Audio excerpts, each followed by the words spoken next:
میں نے ان کی نعتوں کو بالخصوص اسٹڈی کیا ہے. ان کی 99 نعتیں ہیں جو اس کتاب میں موجود ہیں. اس کے علاوہ بے شمار ہوں گی، بہت ساری وہ جو انہوں نے لکھ لی ہوں گی، اور بہت ساری وہ جو ابھی بھی ان کے دل میں موجود ہوں گی اور ان کا ظاہر بھی ہوگا. اور کچھ وہ بھی وہ ریاض مجید صاحب بتائیں گے کہ انہوں نے کچھ مؤخر کی ہوئی ہیں کہ جنت میں جا کے انہوں نے حضور کو سنا. وہ کیا شعر تھا ڈاکٹر صاحب؟ میں وہ بھی لاتے سنائیں. دیکھ کر لکھنی ہوں گی کیسی نعتیں، وہ نعتیں جن کو جنت پر موقع کر رہے ہیں. تو جو 99 انہوں نے نعتیں لکھی ہیں، میں اگر ساخت کے لحاظ سے تجزیہ کروں تو ان کی جو ردیفی حرف ہیں ان میں انہوں نے مصوتے جو ہیں وہ استعمال کیے ہیں 60 مصوتے. یہاں حسان صاحب تشریف رکھتے تھے، یہاں کچھ اور نعت خواں حضرات ہیں، انہیں پتا ہے کہ جس نعت کا مصرع مصوتے پہ ختم ہو اسے ترنم کے ساتھ پڑھنا بہت آسان ہوتا ہے، تو لفظ میں بھی پڑھنا بہت آسان ہوتا ہے. جو میں نے لسانی متاع کہی ہے نا، میں اس کی بات کر رہا ہوں، ان کے لسانی شعور کی بات کر رہا ہوں. بعض دفعہ یہ ہوتا ہے کہ شاعر کو نہیں پتا ہوتا ہے، لیکن جو اللہ نے اس کو صلاحیتیں دی ہوتی ہیں اس کا اظہار صفائے کرتاس پر منتقل ہوتا رہتا ہے. تو انہیں خود نہیں پتا کہ انہوں نے کتنا بڑا کارنامہ انجام دے دیا. اس حوالے سے کہ انہوں نے 60 نعتیں ایسی کہی ہیں کہ جن کی رتیب جو ہے وہ الف واو اور یہ پہ ہیں، یعنی حروف علت یعنی مصوتوں پہ ہیں. اور مصوتوں کی ادائیگی یہ ہوتی ہے کہ جب ہم مصوتہ ادا کرتے ہیں تو وہ آواز دل سے نکلا کرتی ہے. جب مصمتہ کہتے ہیں تو اس کی آواز جہاں سے نکلتی ہے.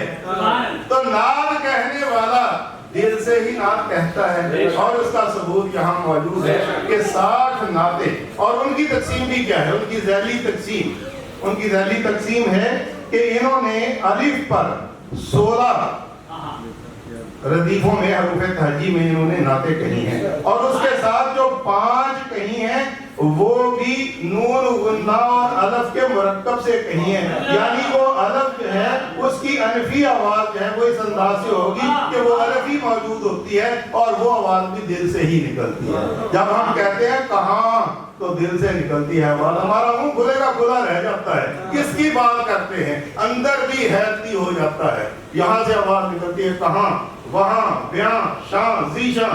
یہ انہوں نے 5 نعتیں اس انداز سے اور 16 حرف الف سے الف مقصورہ سے کہی ہیں. اور پھر انہوں نے جو دوسرا مصوتہ ہے واو، اس میں انہوں نے 13 نعتیں کہی ہیں.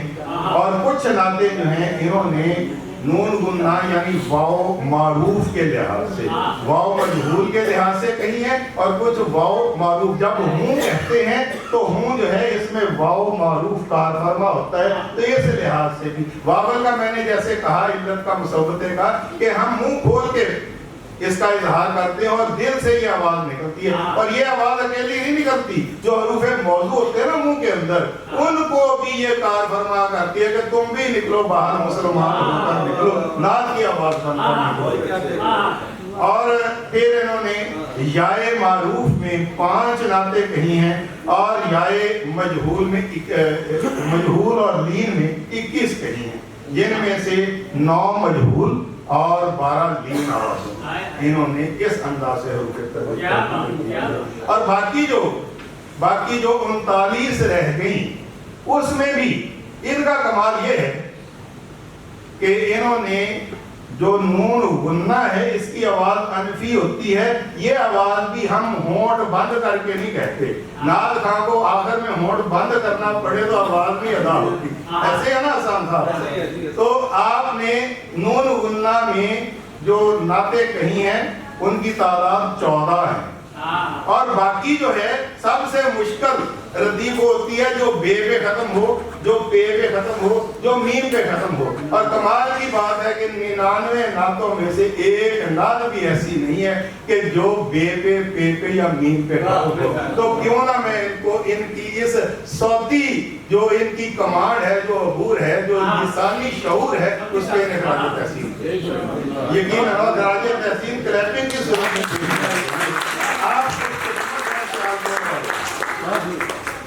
میں کہا کرتا ہوں کہ ہم شہر ناز والے خوش قسمت ہیں کہ یہاں ناصر حسین راضی صاحب جیسے اور ڈاکٹر ریاض مجید جیسے شخصیات موجود ہیں, لیکن آپ کتنے میں خوش قسمت ہیں کہ آپ کے پاس جو ہے وہ ریاض حسین چودھری اور ڈاکٹر علامہ اقبال موجود ہیں. اور ان کی جو ایک آئینہ داری جو ہے وہ آج خضر حیات صاحب کی صورت ہے. میں ساتھ کے ساتھ کچھ فکری حوالے سے باتیں کرنا چاہتا ہوں جو میرے حصے کی رہ گئی تھی. باقی تو یہاں سارے پریزنٹر آ کے وہ بیان کرتے رہے ہیں. 3 جذبات جو ہیں وہ ہر نعت کو شاعر کے ہوتے ہیں, ایک دوری, ایک حضوری اور ایک محجوری. مجھے تینوں جذبات ہی خضر حیات صاحب کے ساتھ میں نظر. دوری, روتا ہے راتنا, اس کا دل تڑپتا ہے کہ کسی طرح سے حاضری ہو جائے, کسی طرح سے حاضری ہو جائے. اور میں نے دیکھا ہے کہ ان کی جو 5 نعتیں ہیں وہ دوری کے جذبات سے بھرپور ہیں, روتے ہوئے نظر آتے ہیں, رقیق القلبی کا مظاہرہ کرتے ہوئے نظر آتے ہیں. اور پھر اس آنسوؤں کی لاج جب رب تعالیٰ رکھتا ہے, حضور کی چشم رحمت ہوتی ہے, تو پھر یہ حاضر ہوتے ہیں. اور پھر ان کی حضوری کی نعتیں جو ہیں وہ 4 نعتیں بھرپور. ویسے تو جگہ جگہ اشعار موجود ہیں, لیکن پوری نعت ایک مزاج سے کہ جس میں حاضری کی کیفیات بیان کی ہوں. یاد رکھیے احباب کہ جو حاضری کی کیفیات ہے نا, یہ نعت کو شاعر کی معراج ہوتی ہے. مجھے یاد ہے میری ایک کتاب تھی جس کا بھی ذکر ہوا, اعزاز حضوری. وہ حضور سرور عالم صلی اللہ علیہ وسلم کے روزہ اقدس پر 13 روزہ قیام کے درمیان وہ کیفیات منظوم, اس پہ ایوارڈ بھی ہوا تھا. تو اس کی جب تقریب اس طرح کی ہوئی تھی, ڈاکٹر اسحاق قریشی رحمۃ اللہ علیہ اس کے صدارت فرما رہے تھے, تو انہوں نے ایک بات کہی. انہوں نے کہا کہ اصل میں تو نعت ہوتی ہی حضوری میں ہے. جو حضوری میں نعت نہیں کہہ سکتا اسے نعت نہیں کہنی چاہیے. غیاب میں کوئی نعت نہیں ہوتی. اور پھر انہوں نے یہاں آپ نے بھی ایک بات کہی تھی, ایک اور پریزنٹر نے کہی تھی کہ انہوں نے کہا کہ جب حضرت حسان رضی اللہ تعالیٰ عنہ وہ نعت پڑھا کرتے تھے تو حضور نعت سنا کرتے تھے, اور وہ ان کو دیکھ کر کہا کرتے تھے حضور آپ کا چہرہ انور, حضور آپ کی زلفیں, حضور آپ کے بیسو, حضور آپ کی ادائیں, اور حضور سے داد لیا کرتے تھے. گویا سنانا سنت حسان اور سننا سنت رسول صلی اللہ علیہ وسلم. تو ڈاکٹر اسحاق قریشی صاحب کہتے ہیں غیاب میں کوئی نعت نہیں ہوتی, نعت ہوتی ہی حضوری میں ہے. جب ہم دور ہوتے ہیں اس وقت بھی حضور ہوتے ہیں, اور جب ہم محجور ہوتے ہیں اس وقت بھی حضور ہوتے ہیں.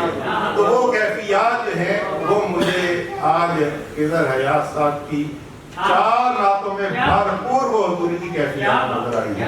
اور اس کے بعد محجوری, وہاں سے بچھڑنا, یہ ایک بڑا مرغوب موضوع ہے شوق, بڑا مرغوب. اور ہوتا بھی ایسے ہی ہے. جو لوگ وہاں جا چکے ہیں, مقبول شاکر صاحب بیٹھے ہوئے ماشاءاللہ بھرپور جذبات کا اظہار اپنی نعتوں میں کرتے ہیں. وہاں سے واپس آنا, پلٹ جانا ہے مر جانے سے مشکل, کہاں پر دل کی حالت آ گئی ہے.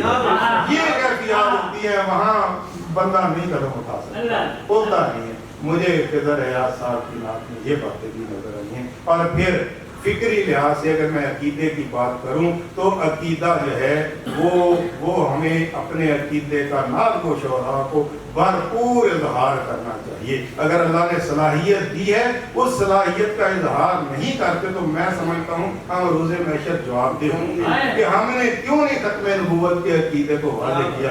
2 ان کی بھرپور نعتیں جن کی ردیف ہی یہی ہے, اور پھر ایک ردیف, 2 ردیفیں ایسی ہیں کہ جن سے بہت سارے لوگوں کو خوف ہوتا ہے. ہم کل اطلاع کے کہتے ہیں کہ نعرہ رسالت,